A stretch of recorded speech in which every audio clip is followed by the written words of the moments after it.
રાજ્ય સરકાર ખેડૂતો માટે સૌથી મોટા રાહત પેકેજની ટૂંક સમયમાં જાહેરાત કરી શકે છે। ત્યારે તાપી જિલ્લાના ખેડૂતો રાહત પેકેજને લઈને આશાવાદી જોવા મળ્યા। તાપી જિલ્લામાં ખેડૂતોને મોટા પાયે ડાંગરના પાકમાં નુકસાન સહન કરવાનો વારો આવ્યો છે। તો ખેડૂતોની માંગ છે કે સરકાર વહેલી તકે રાહત પેકેજ જાહેર કરે અને આર્થિક સહાય દ્વારા તેઓને પગભર થવામાં મદદ કરે। આવો જાણીએ કે શું કહી રહ્યા છે તાપીના ખેડૂતો।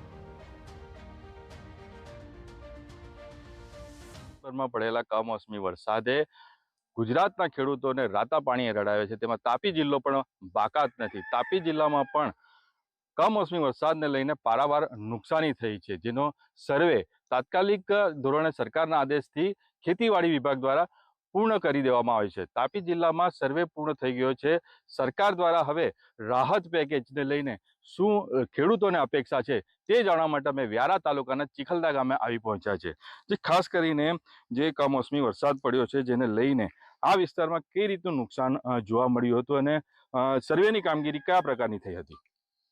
ખાસ તો જ્યારે વરસાદે માવઠું આવ્યું ત્યારે પહેલેથી સરપંચ શ્રી દ્વારા અમને જાણ કરવામાં આવી હતી કે આપણે જે ખેતરમાં નુકસાન થશે એમનો તમે ફોટો પાડીને તૈયાર રાખજો ને જ્યાં ખેતરમાં પાણી ભરાય છે એમના માટે સરપંચ શ્રીને જાણ થતાં એ પોતે પણ દોડીને ખેતરોમાં જઈને ખેડૂતોનું નુકસાન જોઈ એમના ફોટા પાડ્યા હતા। પછી સરકારશ્રી દ્વારા સર્વે કરવામાં આવ્યો ત્યારે ગ્રામ સેવક દ્વારા સૌને જાણ કરવામાં આવી, સરપંચ દ્વારા પણ સૌ ગામને જાણ કરવામાં આવી। અમે સમગ્ર લગભગ ચીખલદા ગામની અંદર અહીંયા 8 ફળિયા છે, દરેક ફળિયામાં અમે જાણ કરી કે ખેડૂતોને જે નુકસાન થાય તો અમને જાણ કરશો, જે તમારા ખેતર પર આવીને એમના મોબાઈલ પર ફોટા પાડીને સર્વે કરીને તમામ ખેડૂતોને અમે જણાવ્યું છે। અને ખેડૂતોએ જાણ કરી ત્યારે ગમે ત્યારે લગભગ આખો દિવસ અંધારું પડે ત્યાં સુધી સરપંચ શ્રી પોતાના પગ પર દોડીને સૌ ખેડૂતોને લાભ મળે એ રીતે સંપૂર્ણ કાર્ય એમણે કરી છે। નુકસાન થયું છે આ વિસ્તારમાં? નુકસાન તો ખાસ કરીને 80% લોકો ડાંગર કરે છે, એટલે ડાંગરમાં જ વધારે નુકસાન છે।